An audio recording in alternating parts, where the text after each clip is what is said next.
louvado seja o nome de nosso Senhor Jesus Cristo, a Ele toda a honra e toda a glória, porque dele é o poder para todo sempre, amém?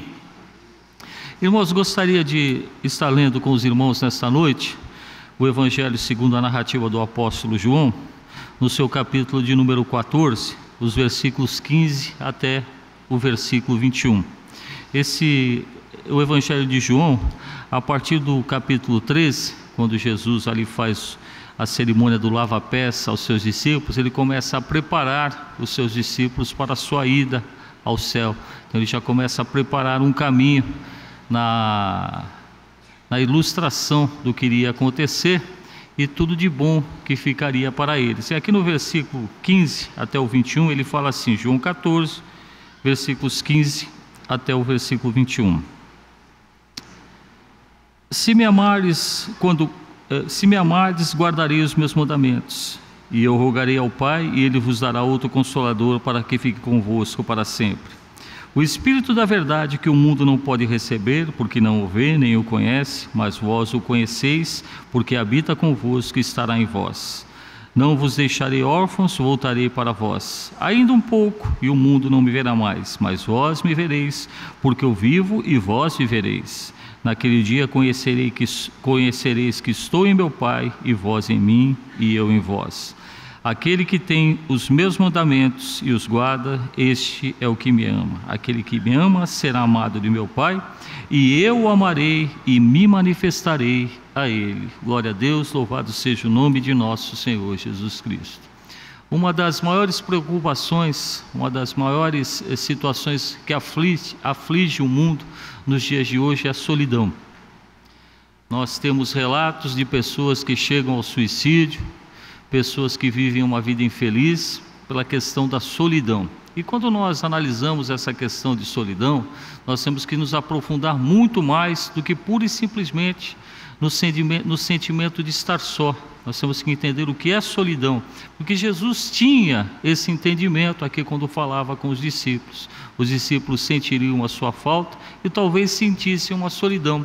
Então Jesus Cristo faz uma orientação aqui com relação a eles, que ele iria, mas ele deixaria o Consolador. Quando nós falamos da questão de solidão, a solidão ela vai muito além do que o ajuntamento de pessoas, do que uma reunião de pessoas, porque a pessoa pode se sentir extremamente só no meio de uma multidão, que a solidão, quando nós falamos dela, essa solidão que mata, essa solidão que leva à depressão, uma das doenças que mais mata nesse século, no rol das doenças psicossomáticas, que é a questão da solidão, ela tem que ser muito mais aprofundada do que pura e simplesmente, às vezes, da maneira que nós tratamos. Nós achamos que apenas a pessoa tem uma companhia, então ela cessa assim a solução. É comum as pessoas de muita idade, chegam numa idade mais ou menos que nem a minha, já chegando nos 60 anos, você começa a se sentir só dentro de casa, dentro da sua família, porque às vezes você já não é mais ouvido, às vezes os teus pensamentos já não são mais os pensamentos daqueles que estão à sua volta. Então essa é a questão da solidão. Isso é uma solidão, isso afeta muito. Com o passar do tempo, as pessoas começam a ignorar a sua presença física e quiçá a presença espiritual que você possa trazer. Então nós vemos nessas narrativas de Jesus, principalmente nesse capítulo 14, quando ele começa o capítulo 14, que ele fala, não se turbe o vosso coração. Então turbar, a questão da turba é a questão de uma bagunça, alguma coisa assim, aflitiva. E ele continua, crede em Deus, crede também em mim, na casa de meu Pai há muitas moradas, se não fosse assim eu vou-lhe teria dito, vou preparar-vos lugar. E no versículo 3 ele fala assim, e se eu for e vos preparar lugar, virei outra vez e vos levarei para mim mesmo, para onde eu estiver e sejais vós também. Então fazendo essa interpretação do versículo 1 até o versículo 3, Jesus falando, o interessante aqui no versículo 3 é que Jesus ele se coloca numa situação 100% humano. Quando ele fala, se eu for, ele coloca uma condição àqueles servos, como se ele precisasse, falasse, olha, se eu for vai ser melhor para vocês. Essa condição que Jesus está falando, ele está falando na forma humana, para não haver uma separação no sentido, eles sentirem que não havia ali uma solidão entre eles, porque Jesus estava olhando, se eu for vai ser melhor para vocês, porque eu vou preparar lugar e vou voltar para buscar vocês. Então, quando nós falamos nessa questão de solidão, nós devemos pensar: o crente pode viver na solidão? Pode, não deve, mas pode. Todos nós podemos viver na solidão. Será que aqui nesta noite, nós estamos aqui talvez assim a grosso modo, talvez aí umas 100 pessoas, um pouco mais, um pouco menos? Será que não tem ninguém aqui que está se sentindo só nesta noite? Só nos seus pensamentos, só nos seus sentimentos, só nas suas vontades, só na sua perspectiva de vida? Se a pior solidão que tem é essa, quando você fica só na sua perspectiva de vida, que você não consegue mais aludir à sua perspectiva de vida, isso é muito triste. Então, meus irmãos, essa palavra ela tem essa finalidade. Jesus Cristo não nos deixou órfãos, Jesus Cristo nos deixou um Consolador, mas nós vivemos esse Consolador, ou melhor, nós permitimos que esse Consolador viva conosco, ou viva no meio de nós, porque esse Consolador ele é coletivo, embora a palavra aqui ela individualize, eu vos deixarei um Consolador. Então está falando um Consolador para cada um, mas é o mesmo Consolador que age na minha vida, que age na tua vida e que age na vida de todos nós, independente se somos pretos, se somos brancos, se somos ricos, se somos pobres, se somos cultos, se somos incultos.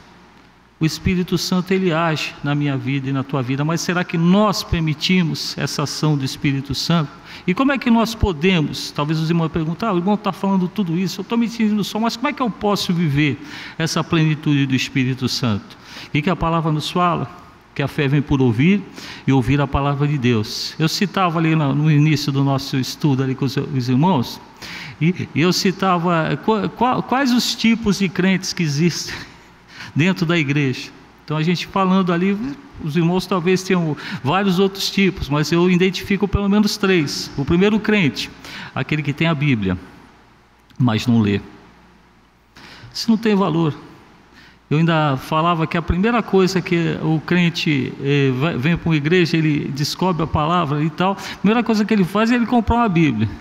Eu tive a felicidade de não precisar comprar. Antes de me converter, a Cilei já me deu uma daquela letra gigante, que a minha vista era ruim, ela me deu a letra. Mas eu tinha essa Bíblia, eu li essa Bíblia? Não. Aí, passado um determinado momento, eu virei o segundo crente, aquele que lê a Bíblia, mas não tem amor por ela. Então eu li a Bíblia como um livro qualquer. Eu sempre fui assíduo leitor de literaturas. Então eu lia, mas não tinha amor.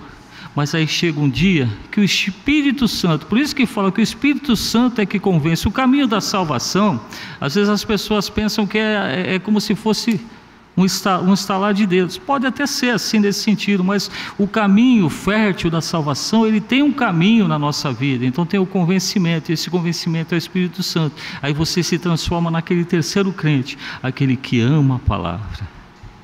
Aquele que ama a palavra. Sabe quando você acorda de manhã e você fala assim: qual o versículo que eu vou ler hoje? Eu tive um sonho essa noite, eu acordei essa noite, durante a noite pensando em alguma coisa, dormi pensando em alguma coisa, me veio algum pensamento, eu preciso achar um texto para justificar aquilo que eu estou pensando. Aí você começa a amar a palavra de Deus, aí você começa a entender a palavra de Deus. Então quando você começa a amar, entender a palavra de Deus, aí sim, a plenitude do Espírito Santo é aplicada nas nossas vidas. Ao meu ver, assim, explicando aqui, é bem simples, não é não, irmãos? Mas a vivência disso, ela tem que ser praticada diuturnamente nas nossas vidas. E eu falo isso, irmãos, com tristeza. Eu conversava com a irmã Francis, hoje eu sinto... Antes eu só via, eu tinha um sentimento visual ou um sentimento distante do que é a solidão do ensino. Através do pastor Natanael Rinaldi. Quantas vezes ele falava comigo nesse sentido: olha, irmão, eu quero ensinar, mas as pessoas não querem aprender. Hoje eu sinto isso. Quando você tem a vontade e você não encontra a reciprocidade naquele que deveria receber a mensagem. Então a gente sente isso nesse sentido. E isso enfraquece muito a igreja, meus irmãos. Eu fico extremamente entristecido quando eu escuto alguns comentários. Eu penso que todas as igrejas sérias, todas as igrejas que pregam a palavra do Senhor, elas são um caminho para a salvação. Nós não pregamos exclusividade de salvação através da Igreja Evangélica da Paz. No nosso credo ali não tem nenhum dos seus artigos, que a salvação vem pela Igreja Evangélica da Paz. Diz o quê? Que a salvação vem através de nosso Senhor Jesus. Nós cremos um Deus Pai subsistente em 3 pessoas, a pessoa do Pai, do Filho e do Espírito Santo. Esse é o nosso credo de salvação, a base de salvação é essa. Mas você começa a escutar comentários, a Igreja Evangélica da Paz só tem apologética. Só tem apologética, glória a Deus que ela tem apologética, porque pouca gente sabe que a apologética é a defesa da fé. Então, a partir do momento que eu abordo um tema e estou fazendo a defesa da fé, eu estou pregando a palavra. As pessoas não entendem isso. Você está pregando a palavra verdadeira. Você está separando a mentira da verdade, está pregando a verdade. Mas a pessoa acha que uma teologia mais suave, uma teologia que não tem problema nenhum. Nós estamos chegando agora, é bom até, nós estamos gravando, os irmãos que estão aqui, os irmãos que vão nos ver na televisão, se esse programa for lá, para a honra e glória do nome do nosso Senhor Jesus Cristo, nós vamos entrar agora no mês de junho, as maiores heresias vão acontecer na igreja, a tal das festas jesuínas, mas isso agrada o povo. O povo quer isso, o povo não quer o caminho da salvação, não quer o caminho da retidão. Então, eu louvo a Deus pela tua presença nesta noite, que a tua fé seja engrandecida, não por farol, não por situações de alegria efêmera, alegria material, mas sim por uma alegria espiritual. Que nesta noite a palavra te atinge. Se você chegou aqui nesta noite sentindo esse sentimento de solidão na tua vida, creia, Jesus Cristo está aqui nesta noite para te consolar. Eu gostaria de encerrar um texto que eu gosto muito, Isaías capítulo número 57. Deus fala até através do profeta no seu versículo 15. Então fica essa mensagem, finalizando a nossa mensagem dessa noite, esse versículo número 15. Olha que palavra maravilhosa que vem de Deus através do profeta Isaías. Porque assim, Isaías 57, versículo 15. Porque assim diz o alto e o sublime, que habita na eternidade, e cujo nome é santo, em um alto e santo lugar habito, e também com o contrito e abatido de espírito, para vivificar o espírito dos abatidos e para vivificar o coração dos contritos. Então Deus está falando para você nesta noite: eu vivo no alto, eu vivo na glória, mas também vivo na tua tristeza, vivo na tua solidão, para te consolar. Então que você sinta a presença do Senhor nesta noite no teu coração, e que Deus te abençoe. Amém. Glorificado seja o nome de Jesus. Vamos agora com muita alegria louvar ao nosso Deus.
alcança com seus braços, com tua paz, Senhor.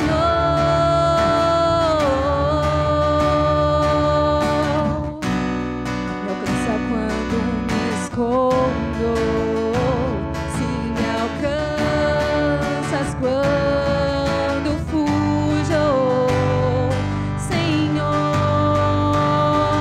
Vem encher minha alma de amor. Então vem, como prometeste, derrama o teu Espírito, derrama o teu Espírito. Então vem, como prometestes, derrama o teu Espírito, derrama o teu Espírito. Então vem, como prometestes, derrama o teu Espírito, derrama o teu Espírito. Então vem, como prometestes, derrama o teu Espírito, derrama o teu Espírito. Teu amor é grande, tão maravilhoso, tão profundo e precioso, assim como nenhum outro. Intensamente procuras e me abraças, me envolves em quem tu és. Teu amor é grande, tão maravilhoso, tão profundo e precioso, assim como nenhum outro. Intensamente me procuras e me abraças, me envolves em quem tu és. Então vem, como prometeste, derrama o teu Espírito, derrama o teu Espírito. Então vem, como prometestes, derrama o teu Espírito, derrama o teu Espírito. Então vem, declare, como prometestes, derrama o teu Espírito, derrama o teu Espírito. Então vem, como prometestes, derrama o teu Espírito, derrama o teu Espírito.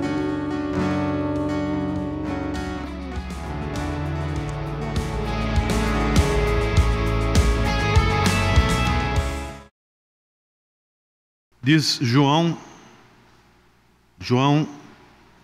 Evangelho de João, capítulo 5, verso 22. E também o Pai a ninguém julga, mas deu ao Filho todo o juízo, para que todos honrem o Filho como honra o Pai.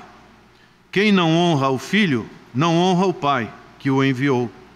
Na verdade vos digo, que quem ouve a minha palavra e crê naquele que me enviou, tem a vida eterna, e não entrará em condenação, mas passou da morte para a vida. Em verdade vos digo, que vem a hora, e agora é, em que os mortos ouvirão a voz do Filho de Deus, e os que a ouvirem viverão. Porque como o Pai tem a vida em si mesmo, assim deu também ao Filho ter a vida em si mesmo, e deu-lhe o poder de exercer o juízo, porque é o Filho do homem.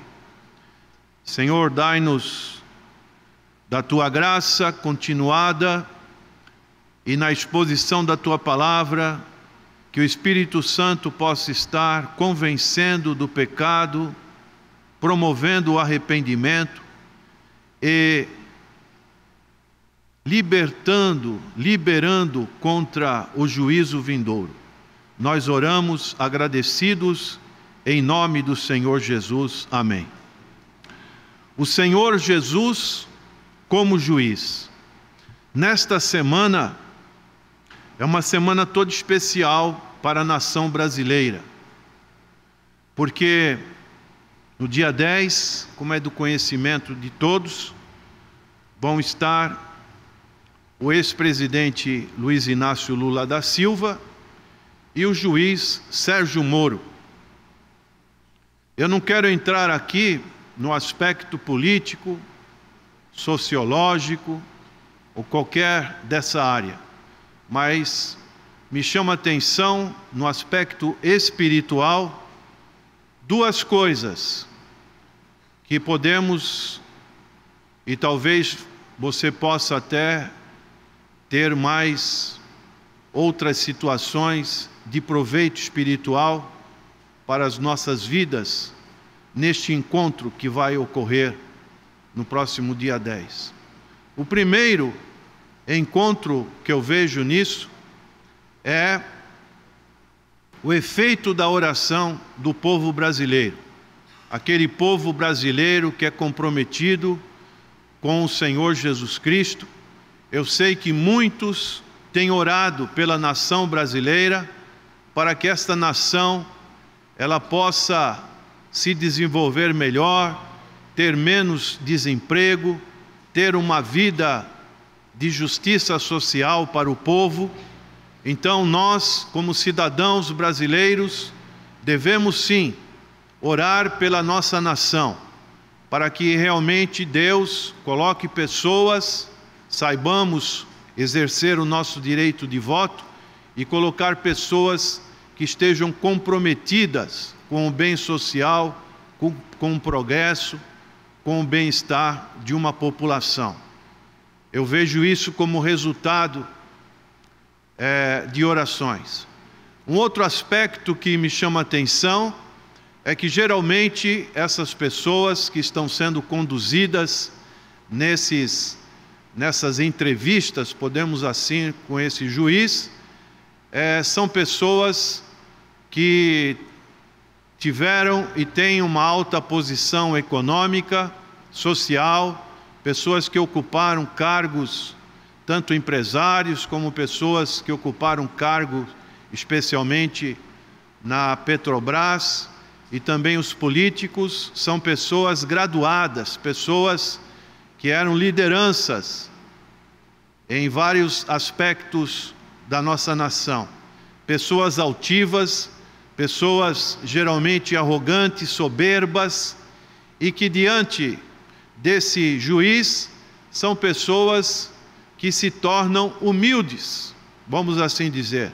Querem, de uma certa forma, nessas delações todas que nós temos acompanhado, querem mostrar não essa soberba, mas querem estar humildes, estarem simples diante desta autoridade do judiciário.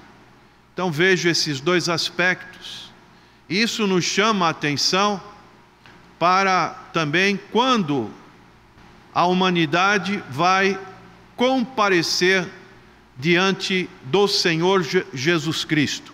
É o que o texto nos acabou de falar. Um dia, a humanidade que não conhece o Senhor Jesus Cristo vai comparecer diante do tribunal de Cristo. E como será? Pergunto, você está justificado? Você já foi justificado? Hoje o Senhor Jesus Cristo, Ele é um advogado de defesa. 1 João capítulo 2, verso 1, o apóstolo João diz: se pecarmos, temos um advogado, o Senhor Jesus Cristo. Hoje Ele está à direita do Pai, intercedendo por nós. Ele, além de advogado, Ele é conselheiro, Ele é o mediador entre Deus e os homens, e dessa maneira nós temos esse privilégio de termos esse advogado e termos, através da obra vicária, expiatória, que o Senhor Jesus realizou na cruz do Calvário, nós podemos ser justificados. Romanos capítulo 5, verso 1 diz: justificados, pois, mediante a fé, por intermédio de nosso Senhor e Salvador Jesus Cristo, temos paz com Deus. Você tem essa paz que excede a todo entendimento? Então pode glorificar o nome do Senhor. Louvado seja o nome do Senhor. Somos justificados, mas enquanto ainda estivermos neste mundo, Satanás, ele vai nos acusar. Ele sempre vai ser o acusador.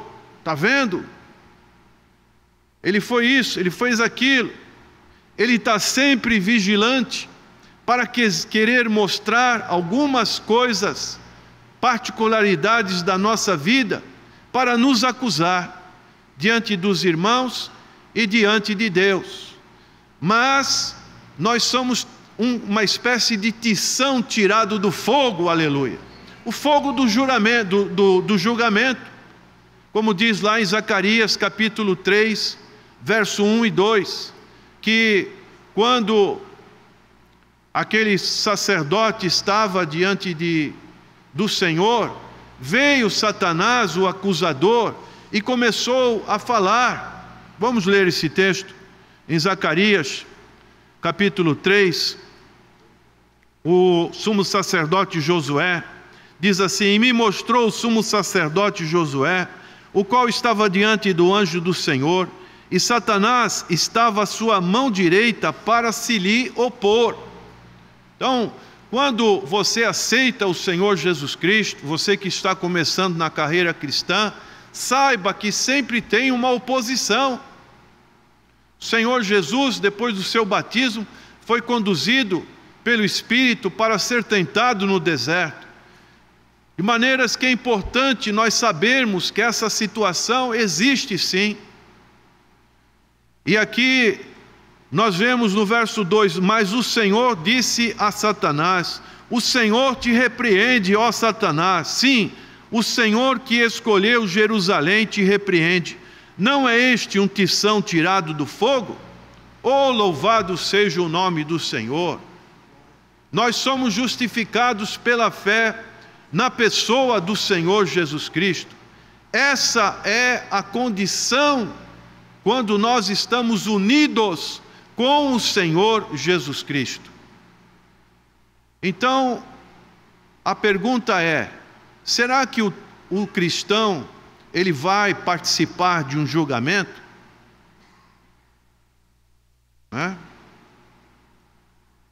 Como seria o julgamento? Essas são questões importantes que nós devemos conhecer na palavra de Deus. Podemos dizer o que não é o julgamento, especialmente dos cristãos e também dos ímpios. Como, por exemplo, entende a Igreja Adventista do Sétimo Dia, sigla IADS. O que eles creem? Eles creem no juízo investigativo. Só a palavra já dá uma conotação investigativa, algo que será bem investigado. Como surgiu essa doutrina, que é uma doutrina pilar dos chamados adventistas do sétimo dia?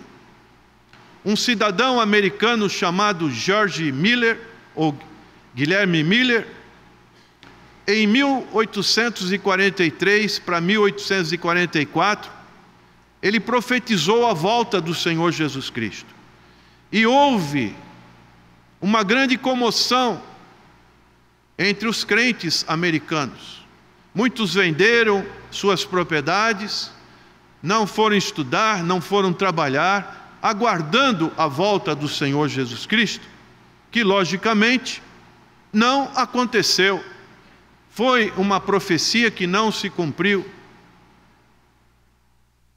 E um certo homem chamado Irã Edson, diante desse fracasso profético, ele teve uma visão, e nessa visão, usando textos de Daniel capítulo 8, e também Apocalipse capítulo 14, ele disse que o Senhor Jesus veio em terra, mas não fisicamente.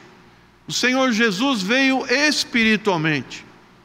E dessa maneira, ele, usando a figura do tabernáculo, ele estava entrando do lugar santo para o lugar santo dos santos. Então o Senhor Jesus entrou neste lugar santo dos santos, e assim, dessa maneira, espiritualmente, lá no céu, ele estava também tendo esse sacerdócio aqui na terra, e dessa maneira ele iria fazer esse juízo investigativo. Por isso, nenhuma pessoa, de acordo com a visão desse grupo sectário, pode ter a certeza de salvação, que ainda vai passar por esse tribunal, vendo as suas obras como foram aqui na terra. Será que isso corresponde com a verdade bíblica? Esse é um núcleo de outras doutrinas que emergem dessa situação em que Ellen G. White depois pegou essa visão e também foi trabalhando, e daí surgiram outras doutrinas, que são doutrinas errôneas, como a doutrina do sono da alma, do Senhor Jesus ser o arcanjo Miguel, e a guarda do sábado, o aniquilamento das almas, daqueles que não são salvos, doutrinas que não estão bem sedimentadas na palavra do Senhor. O cristão, ele vai comparecer diante de um julgamento, mas como vai ser esse julgamento? Esse julgamento, ele vai ser pelas obras que nós fizermos aqui na terra. Isso está em Romanos capítulo 14, podemos ler esse texto. Romanos capítulo 14, o apóstolo Paulo fala sobre este julgamento, que diz assim, no verso 10: Mas tu, por que julgas teu irmão? Ou tu também, por que desprezas teu irmão? Pois todos havemos de comparecer ante o tribunal de Cristo. E em 2 Coríntios, capítulo 5, verso 10, o apóstolo Paulo, ele renova esse pensamento, que nós vamos comparecer diante do tribunal de Cristo, para que, através das nossas obras, nós vamos ser julgados. Como nós podemos ser julgados na atualidade? Será que alguém pode exercer julgamento sobre nós?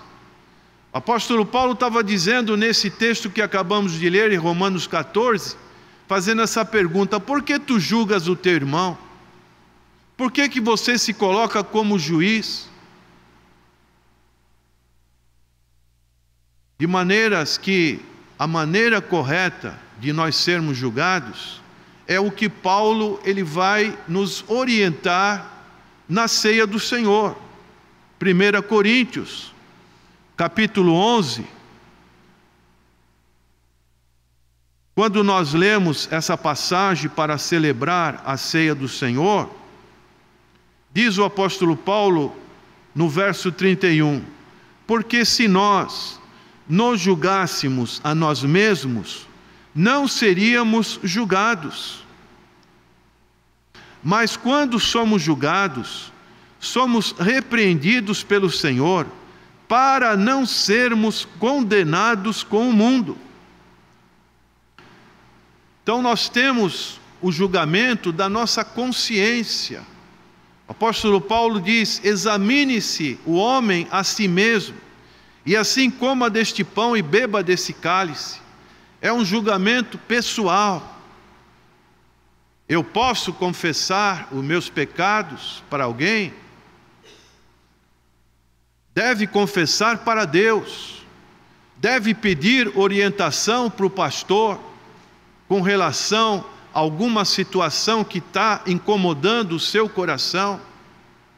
Mas devemos entender que, se temos sido repreendidos, se existe alguma situação de correção nas nossas vidas, nós precisamos pedir perdão a Deus, como já dissemos em 1 João capítulo 2, que o Senhor Jesus é o nosso advogado, e dessa maneira, tanto os pecados passados, presentes, futuros, o Senhor tem nos perdoado, quando nós estamos realmente em Cristo Jesus. Amém? Agora, o Senhor há de julgar esse mundo. Esse é um outro aspecto também importante. Nós podemos ver durante a história bíblica, a partir do crime de Caim contra Abel, que o Senhor determinou um julgamento. O sangue do teu irmão clama até mim.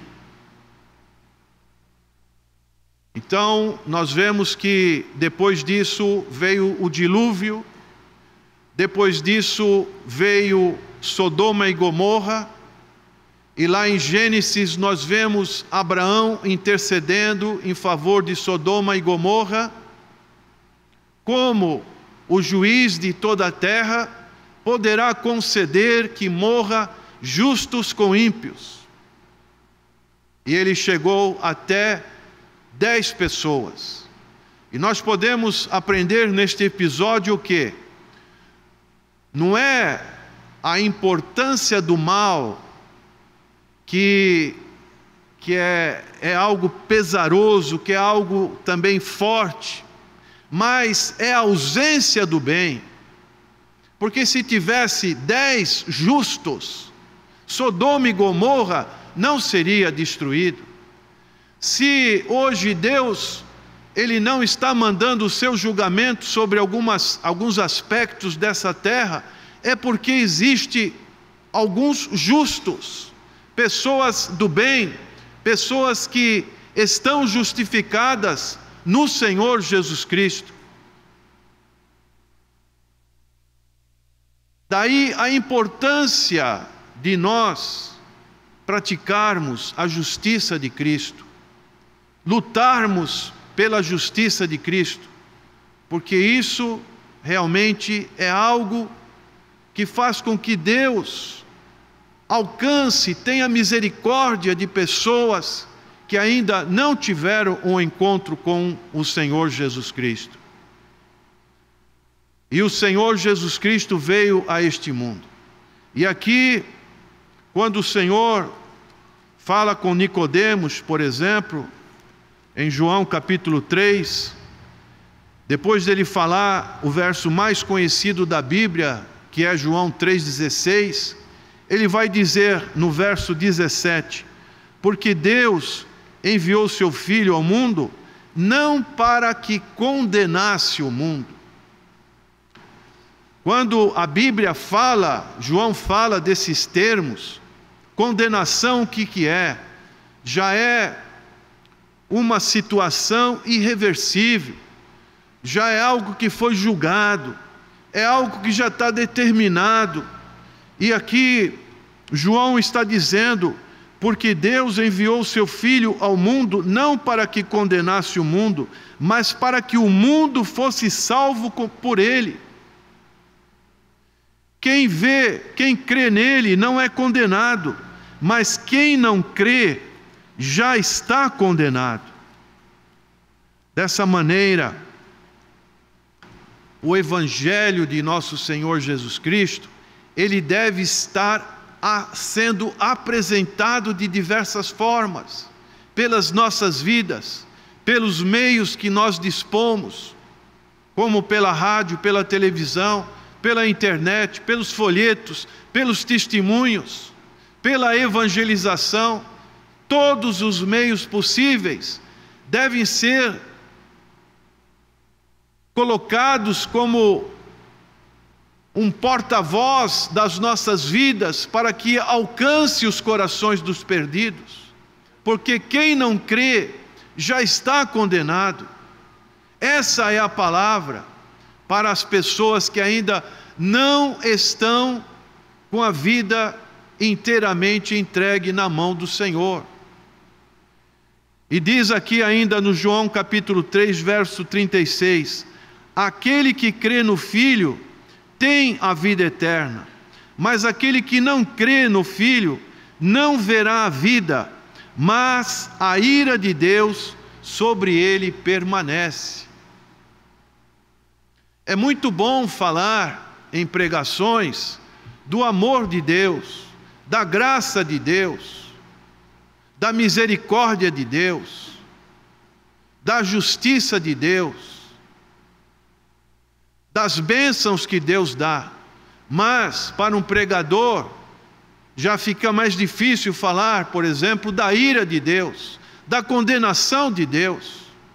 Mas são atributos que a Bíblia nos aponta, que nós, quando estamos longe do Senhor Jesus Cristo, nós já estamos condenados.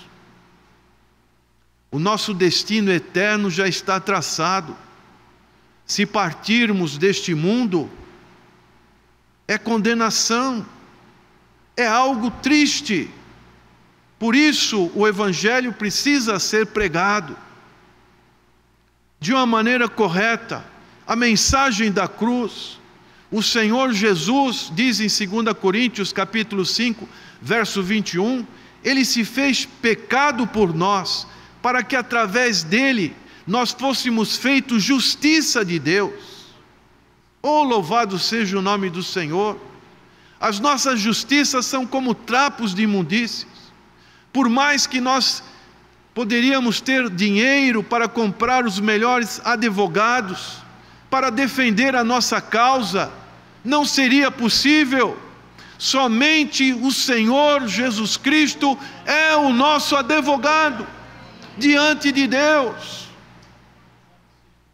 Não pense que é o ritual religioso, não pense que é a igreja, não pense que é a filosofia ou alguém que possa aparecer, mas é a pessoa bendita de nosso Senhor e Salvador Jesus Cristo. Dessa maneira, quando estamos em Cristo, a justiça que Jesus conquistou na cruz, Deus já não olha mais para nós, velhas criaturas, pecadoras, mas Deus nos olha através de Cristo, da ótica de Cristo, sendo refletida a justiça de Cristo em nós. Oh, louvado seja o nome do Senhor. Dessa maneira, nada melhor do que ter essa segurança, essa certeza que a palavra de Deus, ela nos confere. Por isso, não precisamos passar por juízo investigativo.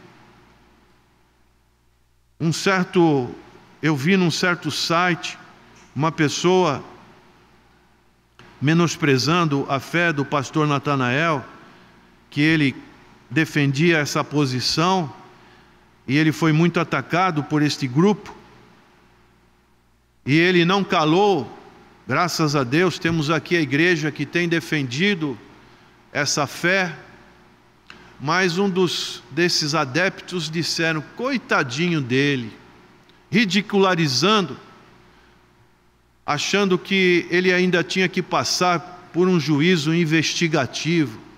Mas nós sabemos, como disse Paulo em Romanos capítulo 8, verso 1, nenhuma condenação há para aqueles que estão em Cristo Jesus. Aleluia. Nós podemos ter sim essa certeza, porque aqui o Senhor Jesus disse, e quando ele repete João 5:24, na verdade vos digo. Quando ele fala na verdade, ele está enfatizando uma verdade maior, bem clara. Quem ouve a minha palavra e crê naquele que me enviou, tem a vida eterna, e não entrará em condenação, mas passou da morte para a vida. Louvado seja o nome do Senhor. Esses dois verbos, ouve e crê, estão no gerúndio. Isso significa uma ação contínua. Não basta a pessoa ter uma decisão lá no passado e depois ter uma vida totalmente irregular, longe do Senhor Jesus Cristo.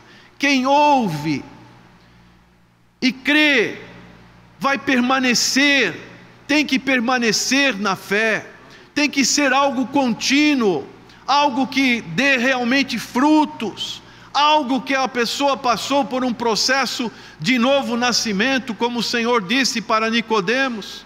Nicodemos, quem não nascer de novo não pode entrar no reino dos céus.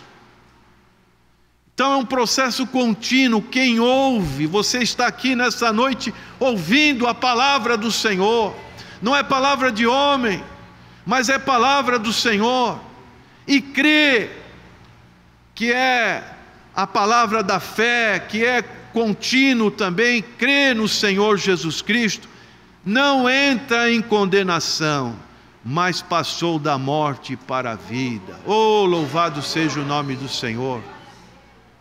Aquela sentença que estava contra nós foi colocada lá na cruz do Calvário, foi riscada, foi colocada lá pelo sacrifício do Senhor Jesus Cristo, e agora nós podemos ter acesso, porque a obra que o Senhor Jesus foi uma obra só, não precisa mais fazer nenhum juízo para saber se um está certo, está errado.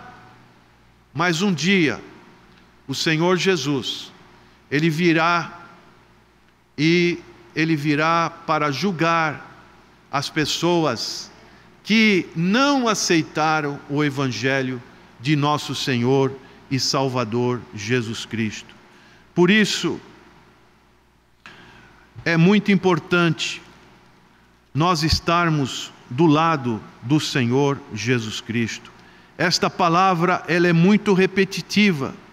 Em João capítulo 9, verso 39 diz: e disse-lhe Jesus, eu vim a este mundo para juízo, a fim de que os que não veem vejam, e os que veem sejam cegos.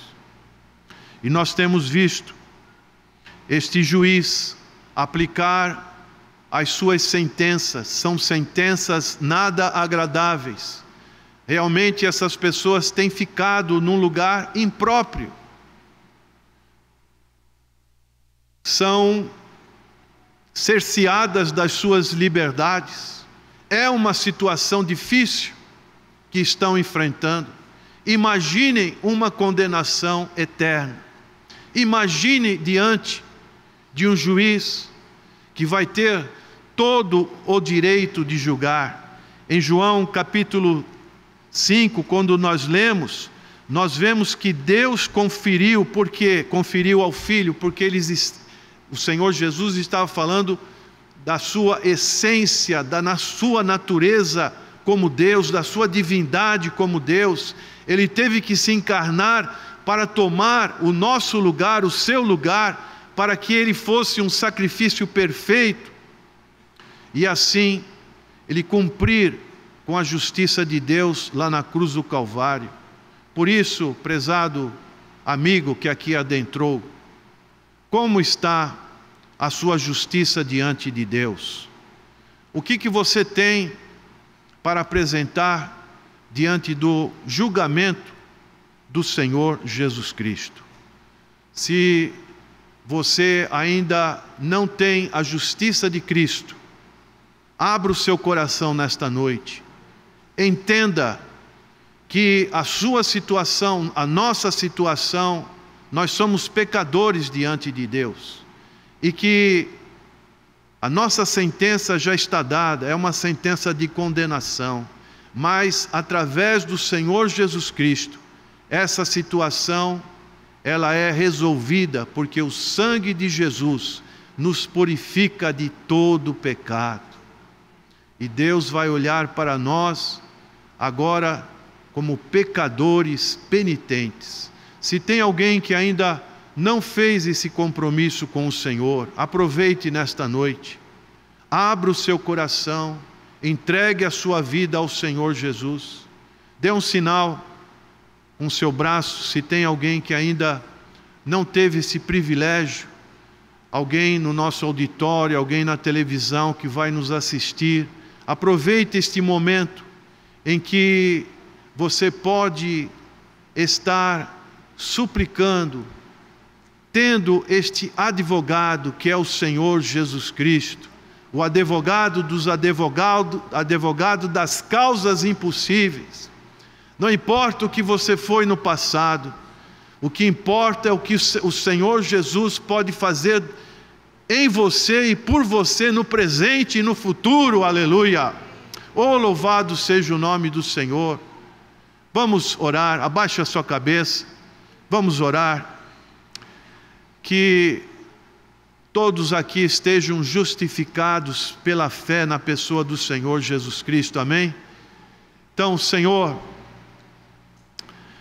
que todos aqui se sintam e tenham a certeza de serem justificados na pessoa do Senhor Jesus Cristo. Temos ouvido falar muito em julgamento nesses dias, Senhor, aqui na nossa nação brasileira, que essa justiça dos homens seja uma justiça dentro da Tua equidade, e nós também estejamos dentro da justiça do Senhor Jesus Cristo, sempre vivendo, ó Pai, de uma maneira que Te agrade, que corresponda com a justificação que recebemos na fé na pessoa do Senhor Jesus Cristo. Que o sentimento e a consciência de cada um dos meus irmãos seja uma consciência de verdade, uma consciência de pureza diante do Senhor. Ó Deus, abençoa o Teu povo, Senhor, que o Teu povo possa estar trabalhando para que outras pessoas sejam justificadas. Este será o tribunal que nós vamos ter que comparecer diante do Senhor. Servo bom e fiel, foste fiel no pouco, sobre o muito te colocarei. Entra no gozo do seu Senhor. Ó Deus, não deixe as pessoas inertes, as pessoas anestesiadas espiritualmente falando sobre esta realidade da condenação que existe no mundo, mas que cada um de nós possamos nos esforçar para que muitos cheguem ao conhecimento da verdade, da justiça de Deus, que é através do Senhor Jesus Cristo. Nós oramos agradecidos em nome do Senhor Jesus. Amém.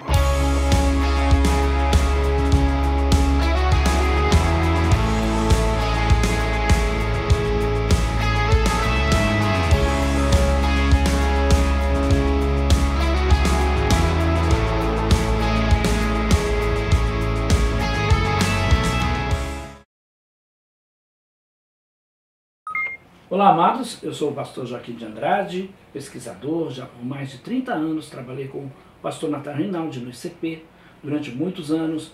Eu sou escritor, autor do livro Controvérsias, professor em diversos seminários teológicos, agências missionárias. Eu trabalho na área da apologética já há muitos anos. Eu estou aqui hoje para te convidar para participar conosco do nosso 12º Seminário Apologético Pastor Natanael Rinaldi. Esse seminário vai acontecer de 9 a 14 de outubro, aqui na Igreja Evangélica da Paz, em Santos. Você pode inclusive fazer agora a sua inscrição pelo telefone 13, é o código de área, 3232-4337, Ou então você pode acessar o site da igreja, www.iepaz.org.br. Esse seminário vai contar com a presença dos maiores apologistas do Brasil. Anota aí na sua agenda, de 9 a 14 de outubro, aqui na Igreja Evangélica da Paz de Santos. Deus abençoe, fiquem na paz.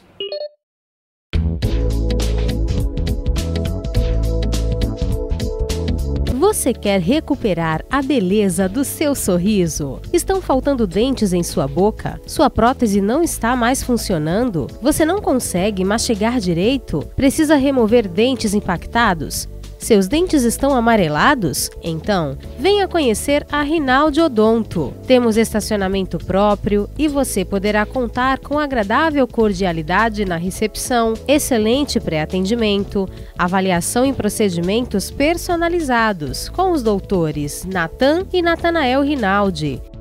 Processos de implantes, extrações e cirurgias, tudo com aparelhos de última geração. Nossa satisfação é ver você feliz, com um sorriso bonito e saudável. Venha conhecer as nossas clínicas. Acesse www.rinaldiodonto.com.br. Telefones na Clínica 1 3233-2540, Clínica 2 3203-2464. Na Rinaldi Odonto, você recupera a beleza do seu sorriso.